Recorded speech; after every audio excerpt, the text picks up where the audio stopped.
And welcome to the Spring Quarter Lecture, sponsored by the Stanford Emeriti Council, in what is now in its 8th year, our series on autobiographical reflections. Our program enables distinguished emeriti of the university to reflect on and think about and tell us about their lives, in the course of which they tell us things about their personal evolution, their professional evolution, which invariably leave me, for one, saying to myself, I didn't know that, and I'm glad I now do. Today's speaker will doubtless tell me, and you in the audience, such things. Michael Kirst, Emeritus Professor of Education and Business Administration, is special in having a career that links him continuously with the outside world, and more specifically in the outside public policy world, and in carrying on that link well after his formal retirement from Stanford. To put this somewhat differently, Mike has retired from full-time employment at this institution, but he has definitely not retired from active involvement with and influence on the world outside this institution. Most obviously and impressively, he is currently president of the California State Board of Education. Having been appointed to this post in 2011, this is a repeat for him since he chaired that same board from 1977 to 81. He is close to Governor Jerry Brown as a policy advisor on a wide range of education policy issues. So here's someone who, although within the enclosed space of an institution like ours, is continually looking beyond the borders of that bubble to the real world and tracking what is happening in that world of other human beings. He's in here and he's out there. Also somebody who, in a way, is looking ahead, because in focusing on K-12 education, he's looking at the schools that are training our grandchildren, and therefore is sort of asking what kind of training will they get for the world which they will enter after we have gone. And that way he is looking prophetically at the world in which they will inherit. And then, of course, he is somebody who has retired but not, and in that sense serves as a role model for us to keep on working, keep on doing what we want to do, keep on working that we can influence and help other people, even if we have left the formal employ of this institution. So as Mike talks about the evolution of his own life, we will hear glimpses of the evolution of our schools, of the evolution of the state of California, which he has served so ably, and indeed of the evolution of our country. Mike Kirst.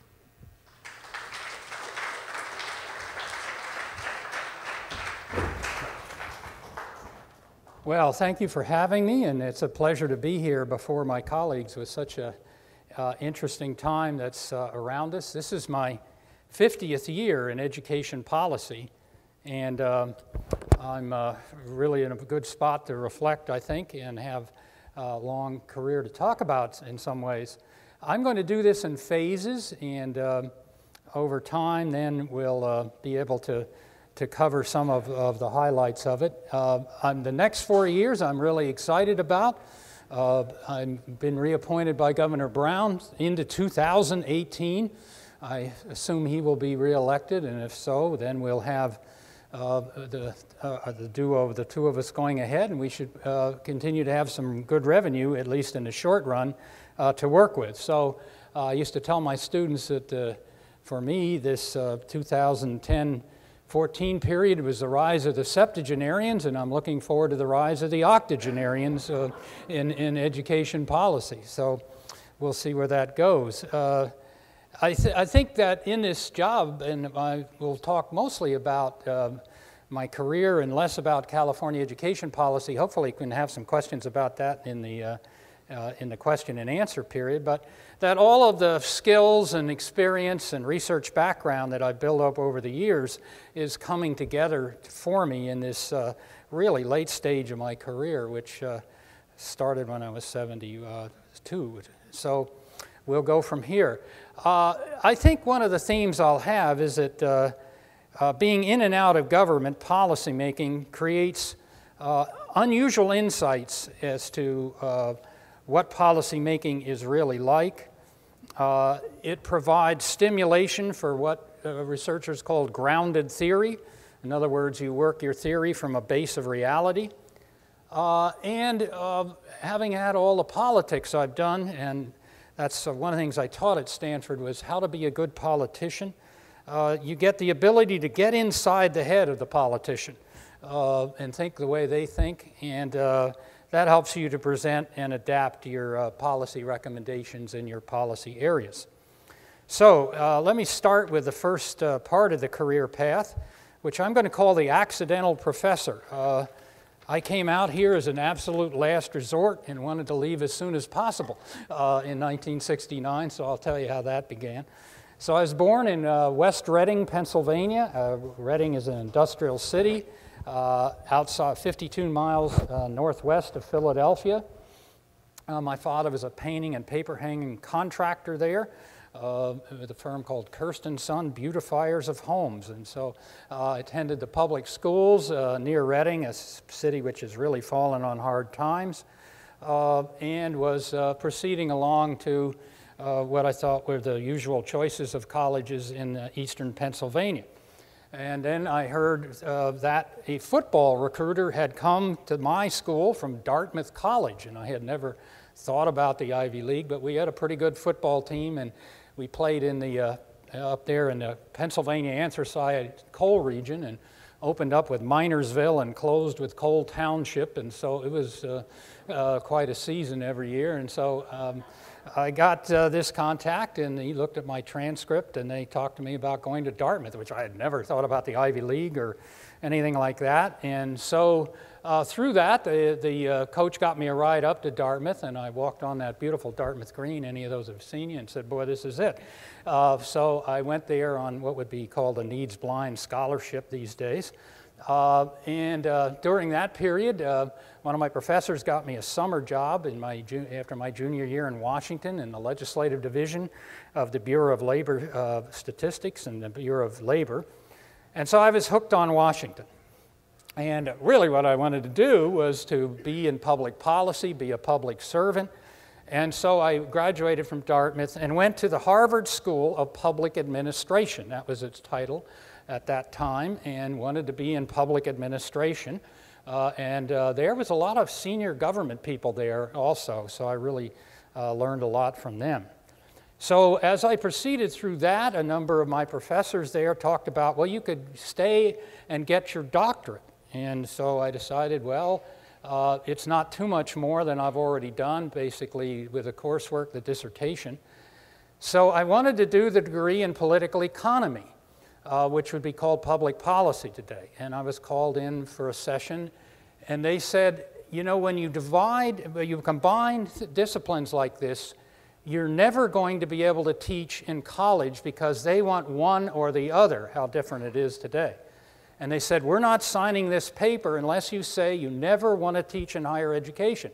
Otherwise, this is a death sentence, and, you know, we can't do this. So I said, I don't ever want to teach, and I don't know any, you know. So I've thought about being a professor, so sign the bloody paper. So they signed the paper, and I completed the degree in political economy there just before I was age 25. So then becomes my second phase, working in the Great Society.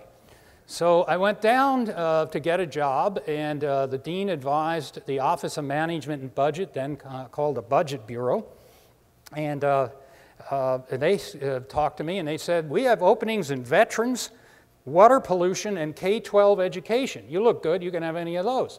And I said, well, out of that lot, I'll take K-12 education. You know, I've been to school, the others don't interest me. So they said, well, that's good because we have this task force chaired by John W. Gardner planning this new act by Lyndon Johnson. So we're talking about now July of 1964. I had an office on the 4th floor of the old executive office building next to looking over the White House. It was pretty cool for being 25. And they said, we need you to work on this. So one of my first tasks was to do an analysis of what budget was needed for the Title I of the Elementary and Secondary Education Act. I'm 25 years old, so they say that we want you to write this memo to the president costing this out and with recommendations. So I write this out, and they say, now Johnson wants options at the bottom, and he'll check one. So we came up with a bunch of numbers, for example, and the top number we had was $750 million, and I walked out under the tunnel over to the White House and dutifully gave it to his secretary, and it came back pretty quickly. He said, none of these are good enough. I want $1 billion. And of course, that's, the symbolic of the $1 billion. So that was really his way of doing it. I had an interesting time there, and I got to know people in the White House, and they created yet another John Gardner thing called the White House Fellows. The program, a year at the top where you interned with a cabinet person. Johnson was very enthusiastic about it, and I was recruited to be the associate director of the White House Fellows Program. And this was truly amazing. I mean, we met with all the cabinet officers. I must have been to the White House 6 or 8 times. They had they mixed us in, younger people, for parties and so on. And I'll never forget, I won't tell too many stories, I'll move on, but the director was away with a death in the family, and the commission had selected as a White House Fellow Doris Kearns.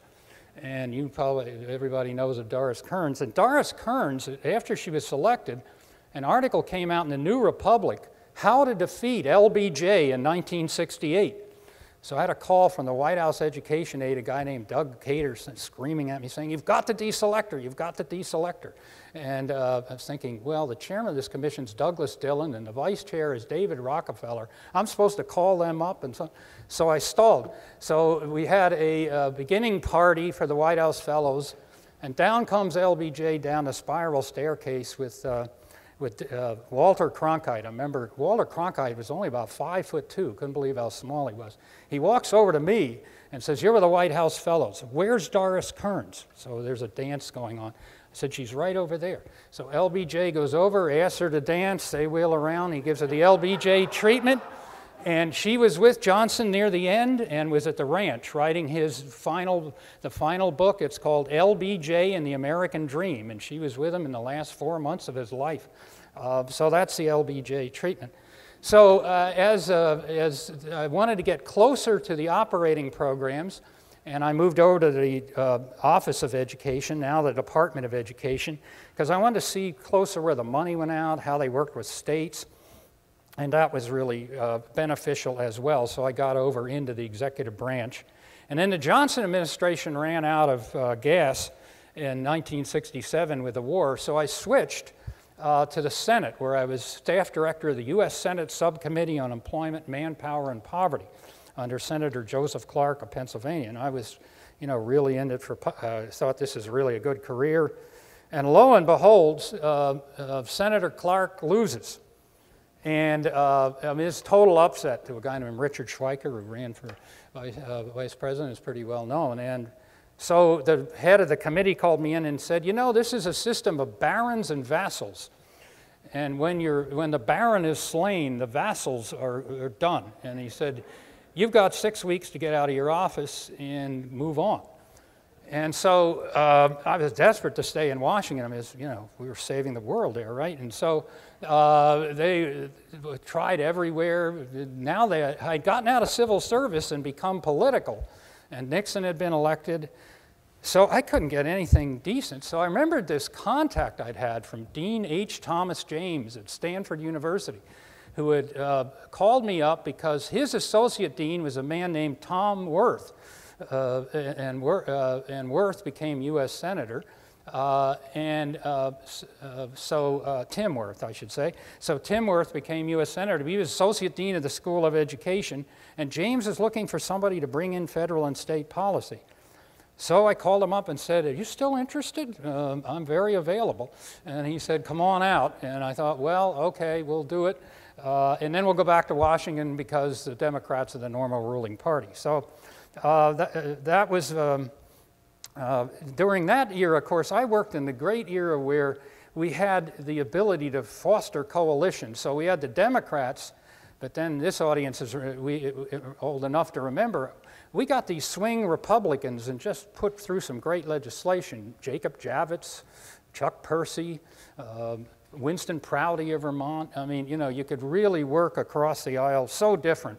And so it was a lot about coalition building, and I taught a lot about coalition building when I came to Stanford, which is, of course, out of fashion now in that area. So my third phase is the initial work at then the Stanford University School of Education, and now the Graduate School of Education. So, of course, I taught what I knew. I applied political science, economics, and my experience. And courses I did were federal and state education policy, education finance. After you know, that came back to fruition in 2013, we passed the most major overhaul of California K-12 school finance since Proposition 13. And my specialty was the politics of education. I noticed that very few political scientists were interested in writing about the politics of education. So some of my early books were Federal Aid to Education, an overall summary of politics surrounding K-12 education called The Political Web of American Education, with a picture of a web and education in there. And my the latest one is called Political Dynamics of American Education. And I did one for Bill Stone, which got a lot of, really did well as a textbook in the Stanford Alumni Series called Who Controls Our Schools? And the answer to that is everybody and nobody. It is so many forces. You have federal government, the judiciary, interstate businesses, testing agencies coming down to the local school board, and then all sorts of forces coming up, unions, schools in California, 97% unionized, parent groups, civil rights groups, and of course you have the state government in the middle, which has become very powerful. So when you do this analysis of who controls the schools, there's so many people that have a piece of this that it's really hard to conclude. The vector force has been for the power to flow from, let's say, the 1960s up higher to state and federal. And one of the things that Governor Brown accomplished in this last legislature was reversing the flow, deregulating massively. We eliminated 41 categorical codes, hundreds of pages of the education code, with the view that it's become too overbalanced at the state and federal level. We can't do that much about the federal, but the state was very intrusive in California. So in thinking that through, it gave me the view that, you know, we've been shifting the power away from the local level too much, and it's too centralized.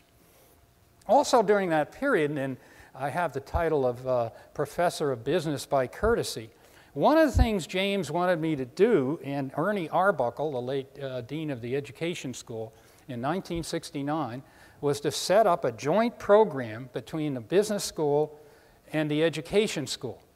And I had had the first year of an MBA under a 3-2 program at Dartmouth, where you could go to your senior year in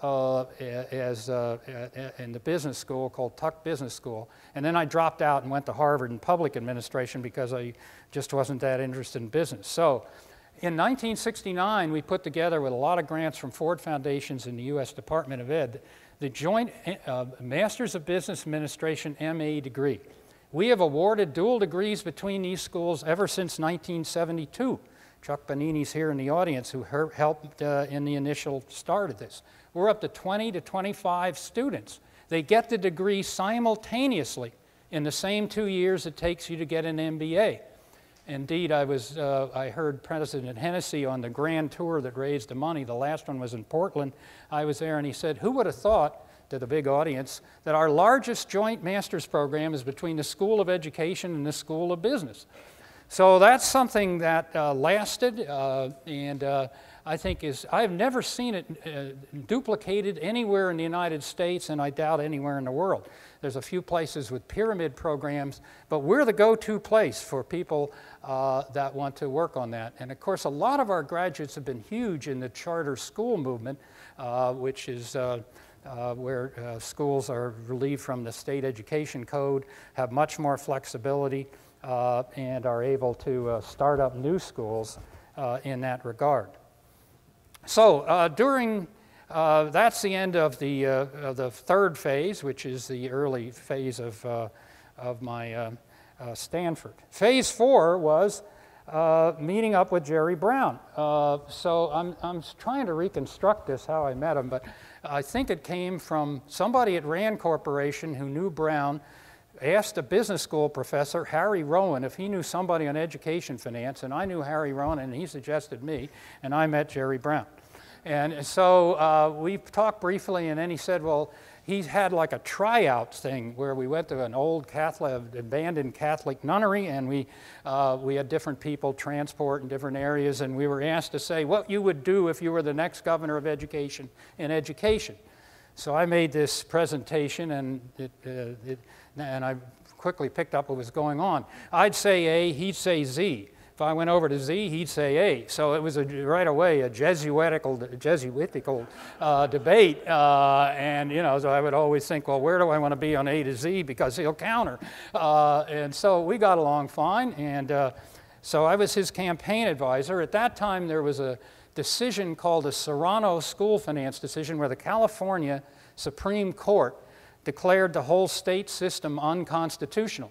And Brown knew this was a top issue, and he knew, we used to have debates in those days, that he would get asked this in a debate, and he'd have to really cover this. So we spent a lot of time working on that and working together. And then I was his initial appointee to the board, and then became president as soon as we could replace the Reagan people. And so we have been working together ever since. So I have some of the best things, you know, in politics. You can be smart and you can have all that, but if there's an important decision maker and you have trust, friendship, longevity, and those kinds of things, then you're really, there's a special kind of chemistry. And so I do a lot of personal advising to him now, as well as being president of the board. One thing I learned during that period was you need to change classroom instruction in order to really improve education. It's pretty obvious, but a lot of our effort was on moving finance from one school district to another, and that's still important. But what do they do with the money, and how, you know, at the bottom of the education system are teachers, and they're the most important people. So how do you use education policy at the state and federal level to improve classroom instruction? And I must say we didn't quite figure it out at that point, but we did improve curriculum and that sort of thing. So now I'm on phase 5, the applied policy era at Stanford University. So after serving 8 years with Brown and continuing my writing and so on, I got the idea with a professor at Berkeley in 1983 when I began to think about how I could use everything that I'd learned. Again, this idea of grounded theory and reality and research tying together. And we decided to create an organization in 1983 called Policy Analysis for California Education, known as PACE. And we created it as a joint policy research institute with UC Berkeley, and then later we added USC. And we were funded with a generous grant from the Hewlett Foundation in 1983. And the Hewlett Foundation and other foundations are still funding that today at 214. It's run by David Plank, a professor of education at Stanford. So PACE's idea was that we would analyze education policy from a research angle, a lot of research, new research, but a lot of synthesis of research. And we would use the late Aaron Wildowski's phrase, speak truth to power. Guthrie had been on the Berkeley School Board. I remember being up there one night and they carried a coffin in, the teachers union, to symbolize the death of education. I thought, boy, this is really a piece of work up here. Huh? And so he knew his way around as well. And so we did a lot of analysis. But we did two other things that are really important. we translated the research into the framework of the policymaker. So a lot, you've got to have a middle sense of how you take the research and you translate it so the policymakers will understand it. And then we brokered a lot of it. We just didn't use our own research. We brokered what we saw anywhere and brought it to the legislature or to the state superintendent of instruction or to the governor or whatever agency we were dealing with. And sometimes it wasn't just, you didn't have to write something. We wrote a letter. We wrote letters saying, this is the dumbest idea I ever heard of, to somebody saying, don't do it. I knew Bill Honig, the state superintendent of public instruction. And so, you can have influence with a letter even. So we were really good at that. And I used what I had in Washington with the legislators and the other governors, like McMajan and so on. Most of them like a 2-page summary. Senator Magson's, you could only have 1 page, but most of them will read 2 pages. So I'm the master at the 2-page summary, and you write it all, you get it down, and Jerry Brown will read 2 pages. He'll fidget on the couch there, and then he'll go through the 2 pages, and I know that's it, then we're going to talk. So what's in the 2 pages is very important, and life may come down to 2 pages. So we did also things called policy briefs that were maybe 5 pages, 8 pages for the staff, the legislative staff, for example. And then we used communications firms to whip stuff up in the media. So we'd always have a part of the grant, and I hired regularly various professional public relations firms because we got these things in the newspaper, and they would know how to write a headline and make your press release look good. So we always went there, and we did an annual report called The Condition of Education in California. It came out every year on where we were, and I learned from that with my experience with the press back in DC. If you rent the press club and open up the bar, they'll come. And so we always had banner turnouts for our condition of education. And with the imprimatur of Report Today by Stanford, Berkeley, and USC, you've got some, that's different than XYZ think tank. So the pace continues today, and one of our graduates, Bruce Fuller, is the counterpart up at Berkeley. And that's still going on, and I did that for quite a while. So then comes phase 6, which I'm going to call the K-16 era. And all during this career, I was wondering about why K-12 and higher ed are so separate. K-12, if you go to a K-12 educator meeting, you'll rarely see anybody there who's an administrator or policy maker for higher ed. We're 2 separate worlds. And even when I did a lot of work in this, I still would have to talk either to higher ed or lower ed. As president of the California State Board of Education, I never met with higher education in my first terms, other than the community colleges, and we had an angry dispute about the vocational education fund split and never met again.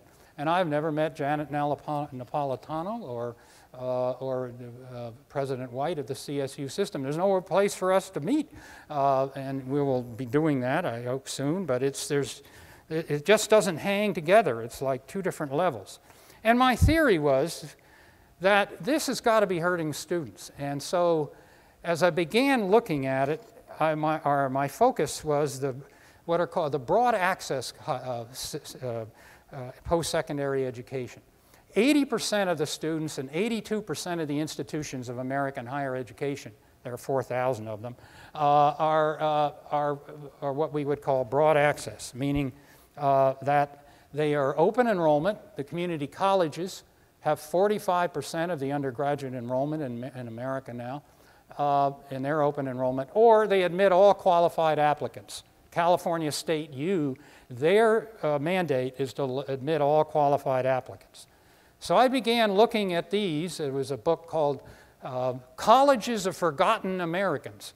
And they traced the history of these and the growth of these institutions away from K-12.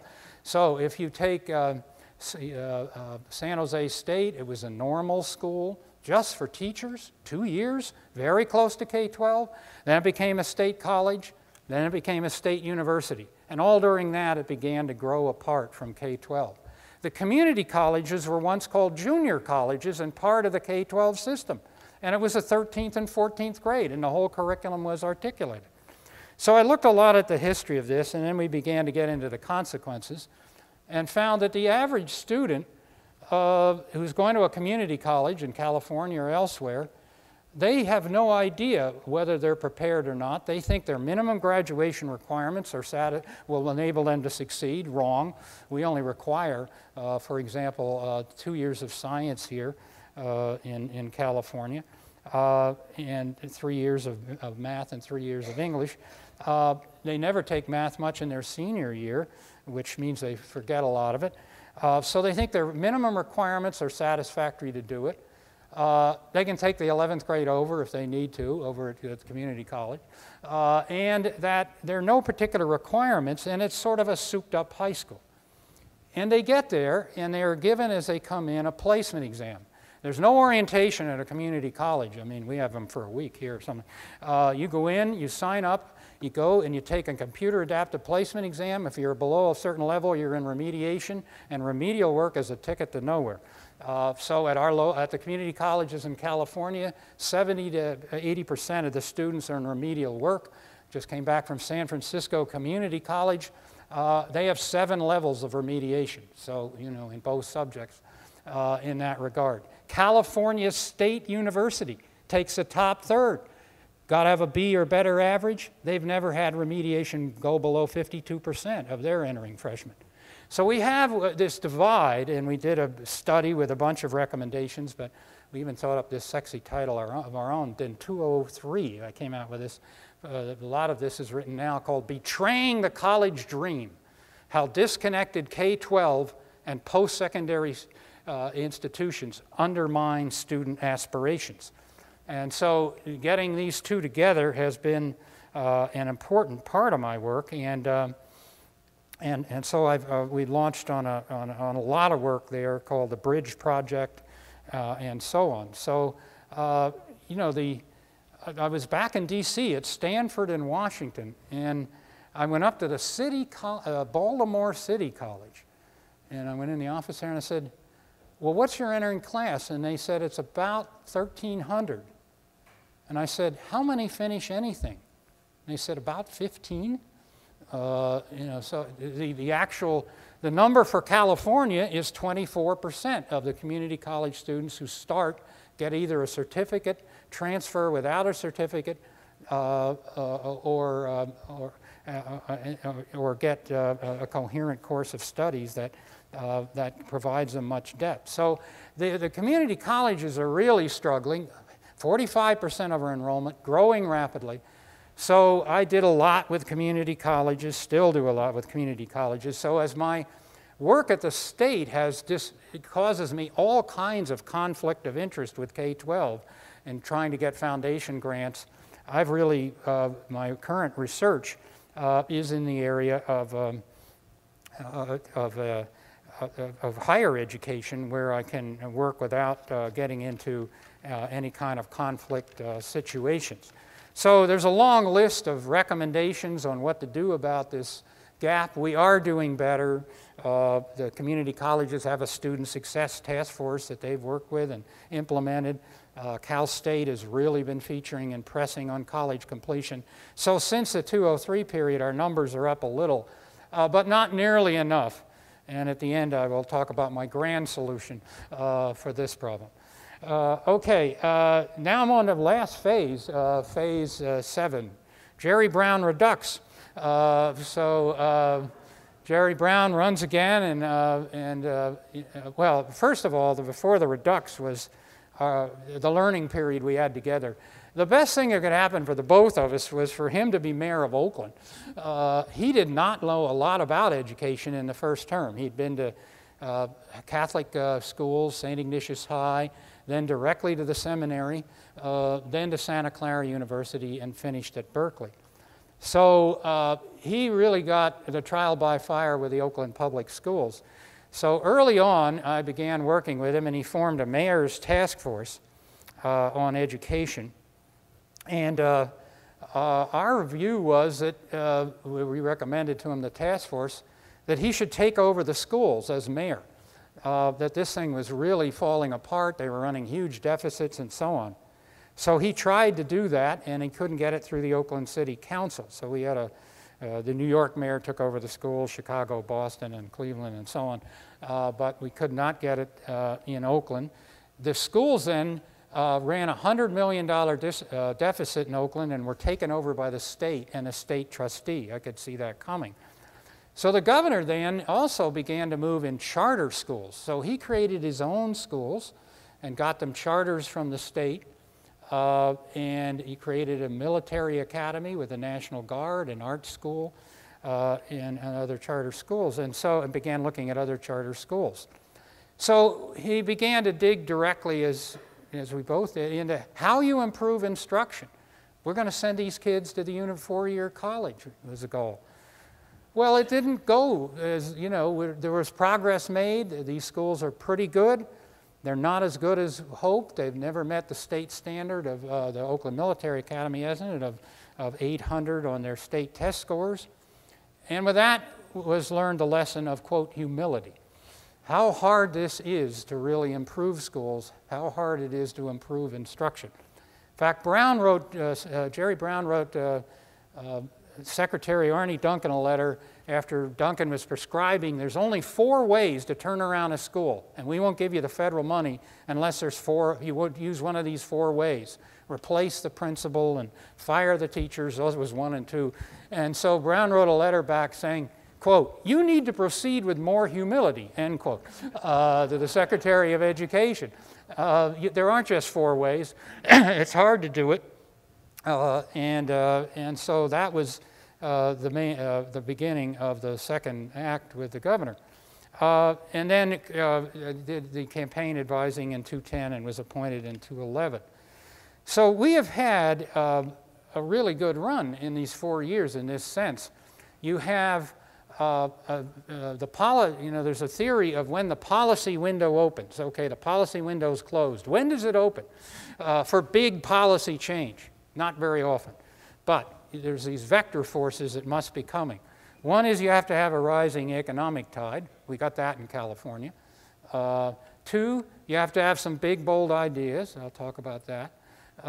And 3, you have to have strong political leadership and united and enough political coalition to bring it around. Well, the Democrats have 2/3 in both houses.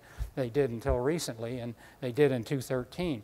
So the policy window opened, and out have come our 3 major priorities, one of which is redoing the school finance system, which was accomplished in 2013.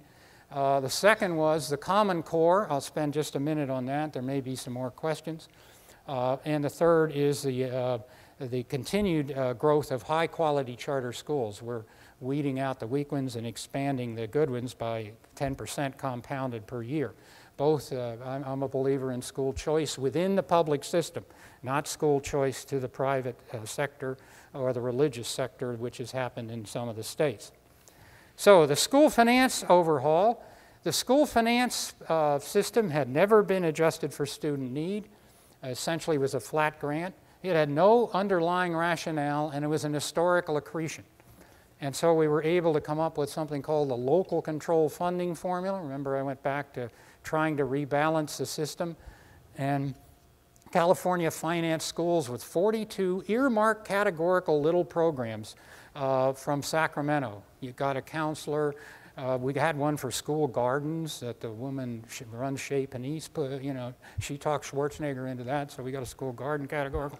And, we have categorical for remedial reading teachers. That goes back to Miller and Unruh, not George Miller, but his father, who's long dead, and so on. So we repealed 41 of these, 100 pages of the education code, sent it out on a transparent system. There was only about 15 people that understood the school finance system in California. It was so convoluted. I got to be one of those 15 in 1973, and that's what helped me with Jerry Brown.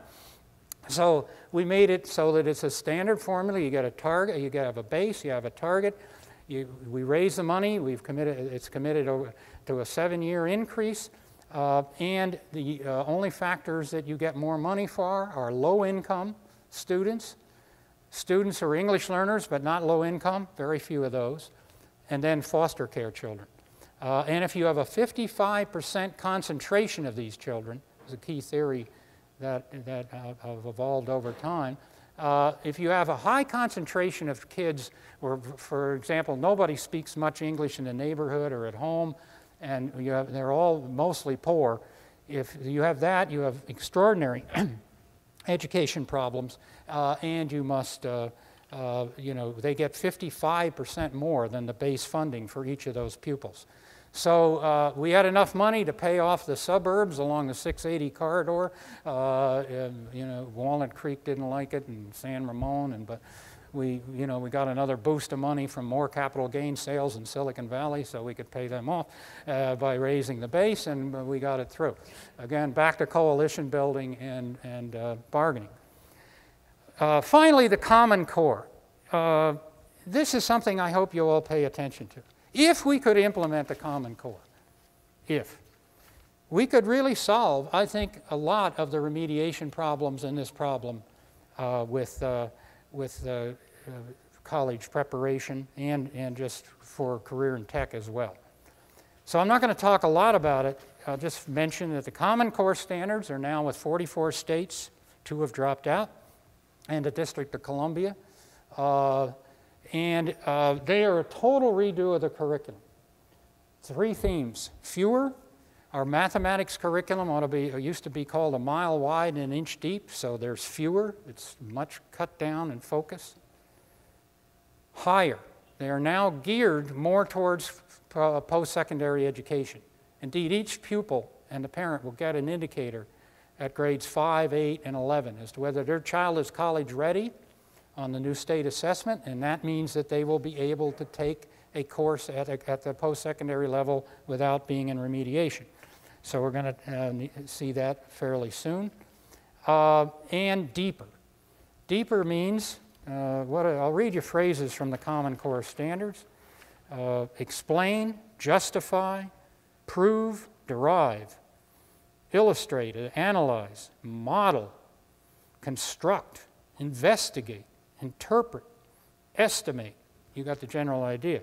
And so this is really a much deeper curriculum than we've ever had in that regard. Math is heavily taught by rules, and you memorize these rules, and you don't have the underlying concept very clear. So many of our kids are there. The main complaint of post-secondary education in the English language arts area, in addition to the fact that some of them couldn't read well, is even those that did couldn't read very well informational or nonfiction texts. Beowulf doesn't help you with a child development study or a mathematics textbook or a complex study.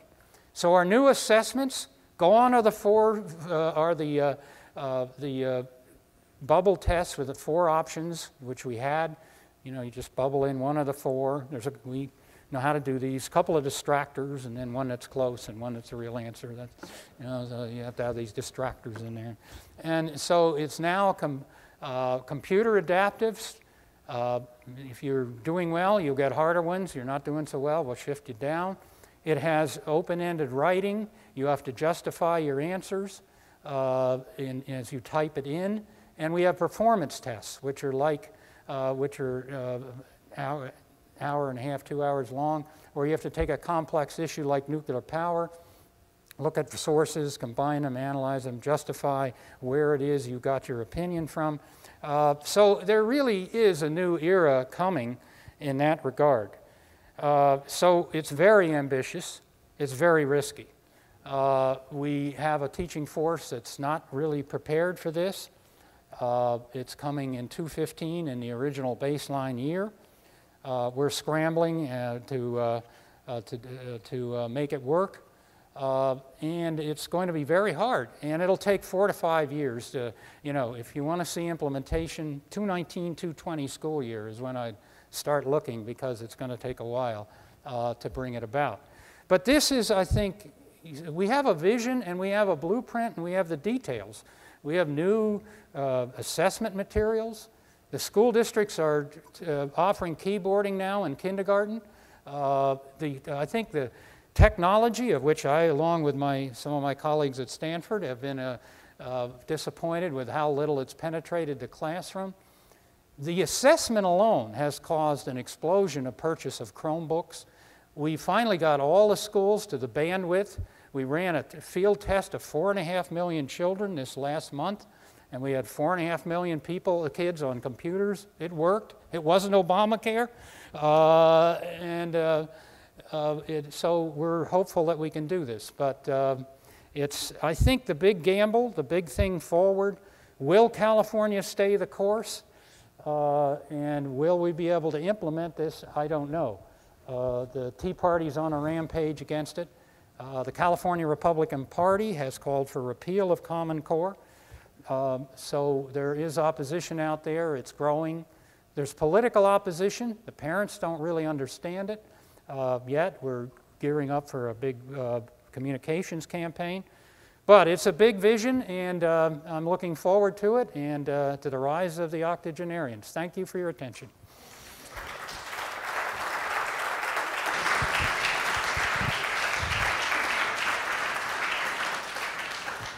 Questions, of course. Questions from you, right to life. I think she has a mic. Pam, are you going to? I can probably be heard. Okay. Mike, I wonder, how do the teachers accept the Common Core? Well, the good news is that the teachers have accepted the concepts of it completely. They have been, under No Child Left Behind, they've been really forced into a lot of basal texts, minimum accountability around very basic tests that are bubble tests. And they have endorsed it as a view that this is what I got into teaching to do. That doesn't mean they're equipped, but I would add on how the teachers accept it before we get into the bad news. The California Teachers Association, not known as one of the most progressive unions in the United States, has endorsed Common Core and the local control funding formula at every turn. So the CTA has supported the Common Core. They're doing the training. Their national organization has supported it. And indeed, they actually, Randy Weingarten of the AFT, regularly, and just this weekend, wrote another column saying New York is screwing this all up and the teachers union is not happy with Common Core in New York. You guys should look at California. Whoops. And so our main thing has been to phase it in. New York wants to evaluate teachers after the first year. I mean, it's crazy. They won't, we're still phasing it in. So they want to have hard-edged teacher evaluation. They want to have hard-edged accountability. We're going to have a moratorium on accountability for a year and then redesign it. And we're also going to phase teacher evaluation in once we understand better what the assessment is doing. So they support it in concept and theory. Jesus, what's going on here? I'll put it down there. So what is not supported is that they really don't have enough professional development to do this. So I speak before these business groups, and they say, well, what's your human resources plan to implement this? Oh, this is terrific. We love it, they usually say. And I say, well, I have 320,000 teachers. And I've got a bunch of state universities and others cranking out new teachers. And all of those have to be, most of those, not all, most of those have to be enabled to do this teaching. So we're phasing in the professional development. That's why we will really, do an orderly phase in. To do the mathematics here, you need to know how to teach mathematics, but you also have to have very good mathematics content to do it well. And so we're also working with a better mathematics content. So we have a big multi-year process of professional development.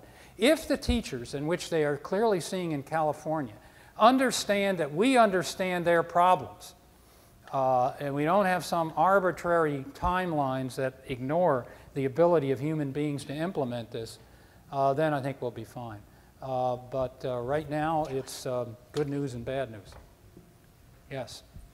You mentioned that the Common Core can solve a lot of the problems of remediation. But I'm wondering if you can speak to high-performing districts, Palo Alto, Piedmont, other places that tend to have very high API scores. How do you suggest that they integrate and change their curriculum to adapt to the Common Core standards? Right. Well, first of all, with these assessments, we're going to find out what they really know. Because they're computer adaptive. Palo Alto and other districts like that tended to hit the ceiling of the old multiple choice tests. But in the adaptive testing, if you're answering hard questions, I'm giving you more of them. And so I'm beginning to really take you up to where you know things or don't know things in that regard. So I think the state will be more geared to where districts like Palo Alto ought to be. Moreover, I think some of I'm sure the mix between nonfiction and fiction, and they'll be looking at that, and I think for a lot of teachers, the mathematics. The mathematics is all different sequencing. So Palo Alto can't stand pat because the view is, so like the 8th grade mathematics has Algebra 1, geometry, and statistics. And then the 9th grade math has algebra, a little bit more Algebra 1, some Algebra 2, some geometry, some statistics. So it's mixing the things together.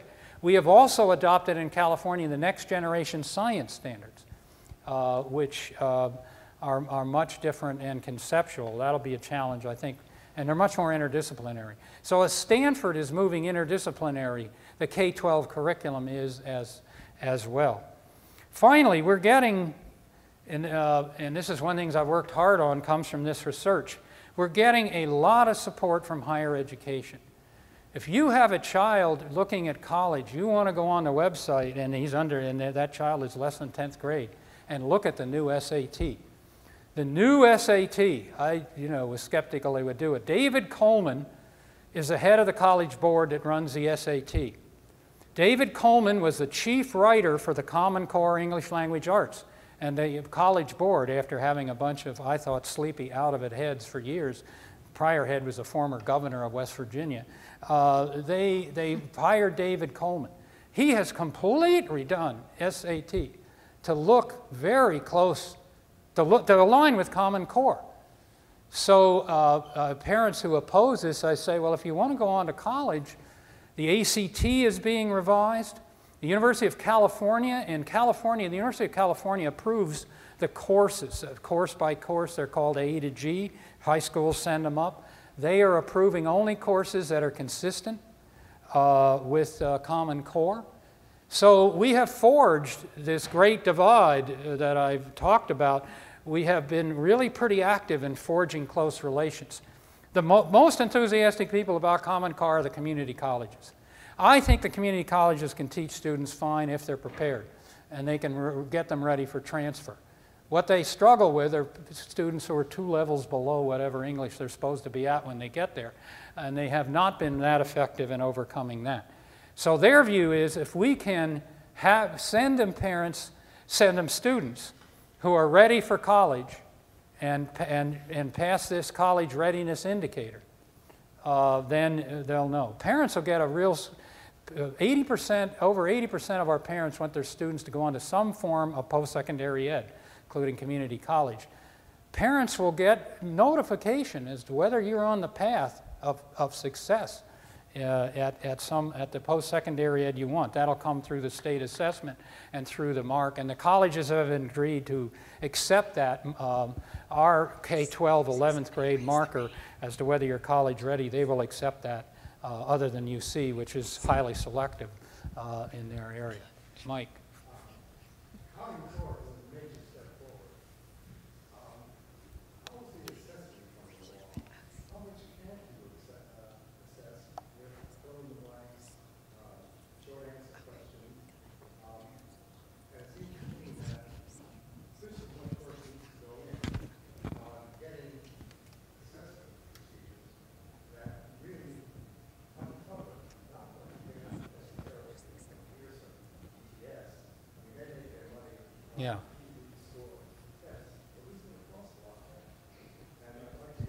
Okay. Yeah, the question is about the assessments and how can you really do what you're saying in terms of implementing Common Core and assessing it with the commercial test publishers and so on that are out there. We do not deal with any of the commercial test people in California. The Obama administration supports Common Core. Therefore, it's led to a tremendous backlash in Republican states. They call it Obama Core. And like South Carolina and Oklahoma pulled out of Common Core last week. So there's a major assault on the Common Core, heavily driven by Tea Party and so on. And so one of the things Obama did to support it, which, though we've had our arguments with the federal government, they provided $400 million, $200 million each, for nonprofit organizations to mount all new assessments. So $200 million is a lot of money to build assessments. It's ample. There's two of those out there. One is called PARC. Don't ask me what that stands for. We're not in that one. And ours is called the Smarter Balanced Assessment Consortium. It's headquartered in Washington State. It has the whole West Coast in it. And so they are building this assessment around the specifications that their members ask for. So we are able to participate. Of course, we're the biggest state by far in their consortium. A lot of the bigger states are in this PARC group. So we've been able to, I think, keep them going on this area. There are a lot of, not just write-in, there's a lot of things done with the computers on moving stuff around and so on. So it's really exploiting computer technology beyond just using it as a typewriter. So there's that. And then there are the performance exams. We're committed to a performance exam. So a performance exam is like you can take the driver's test and then they put you behind the wheel. I'll never forget in Pennsylvania. I never have been able to park a car and I couldn't then either. And so there was a lot different between, I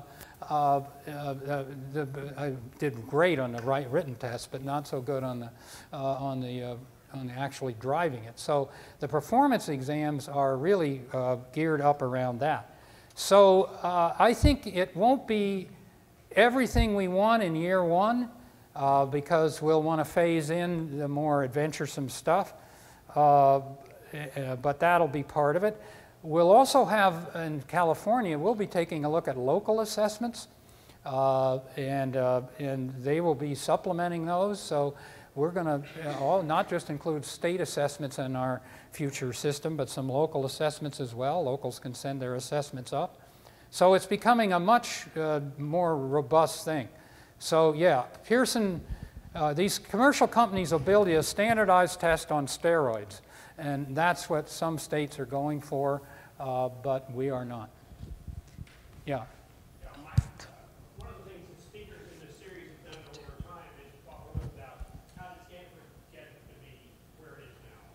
And I wonder if you could talk a bit more about the period of the 60s with Tom James administration and what he did in school education to help improve that part of the university. Yeah, that's Tom James was dean between 66 and 1970. And he had been a naval commander in World War II.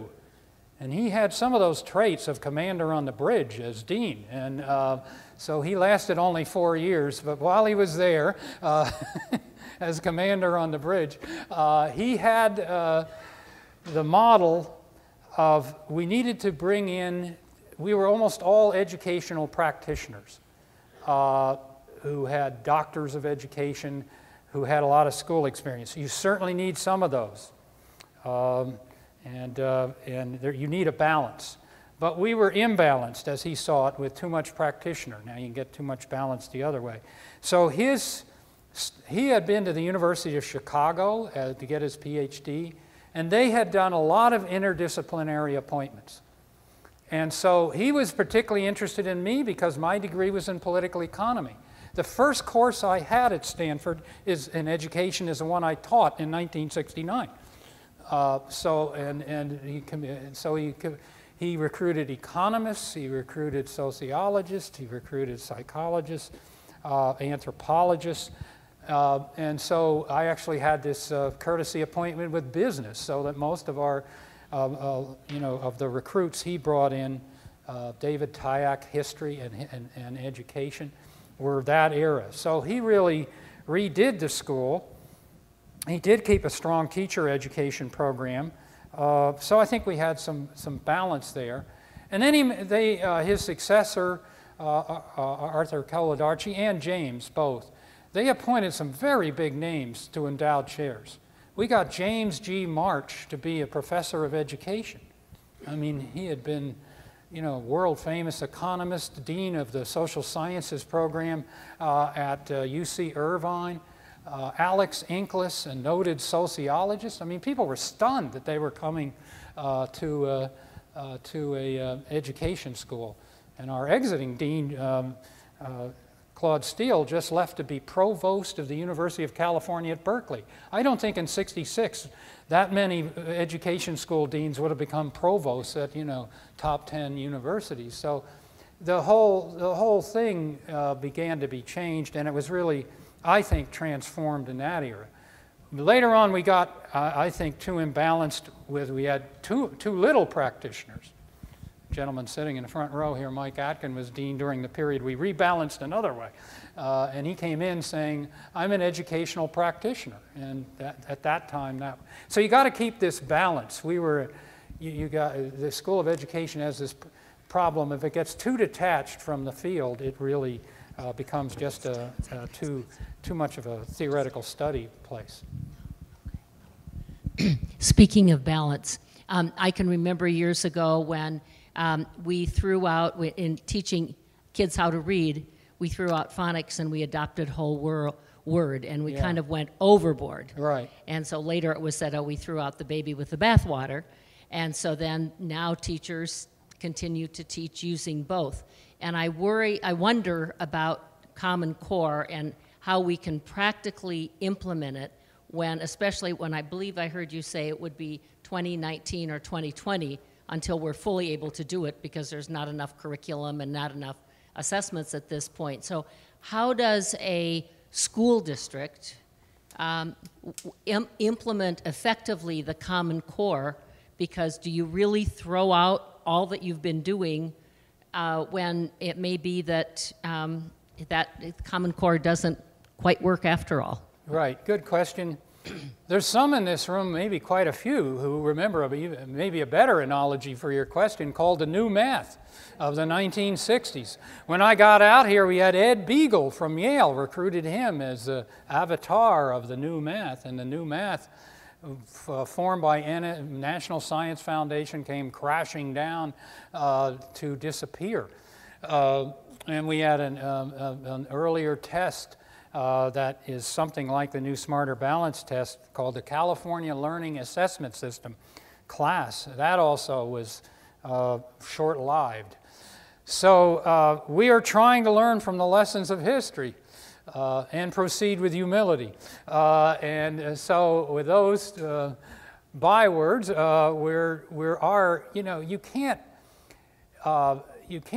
students, Common Core and people that support Common Core like me also endorse a lot of what a person I was at the Center for Advanced Studies with says, E.D. Hirsch. He's a professor at the University of Virginia. He has a movement called Core Knowledge. You need to know some things. There's basic facts, basic things you can do. You've got to have reference points for what you're reading. And so you can't go whole hog into some kind of super progressive system. So we are looking for that balance, and we're afraid when people talk about the Common Core, even some of the supporters in high places, that they sound too much like it's out with everything and in with the new. And if you do that, you're going to lose your constituency, you're going to lose your parents, and you're going to go down. And so we're trying to learn from the lessons of history. The undergraduate course I taught at Stanford, we taught it for 27 years together, David Tyack and I, Education 105, Education and Public Policy. And David would give the history of the issue, because these issues, as you said, have long history. All of these innovations that have been innovations gone into some Bermuda Triangle and come out as the new thing. You know, I used to save all my old papers. I still do, because I know these things will be back. And down there in drawer 5 is, you know, single-sex education or something. I'll be right on top of it when it comes back. So he taught the history of the issue, and then I would teach the current policy scene. And I thought that was extremely effective for these students. The British had merit pay for teachers, where you pay more for teachers more if students learn more. They had it in 1896. And I was told radio would transform education.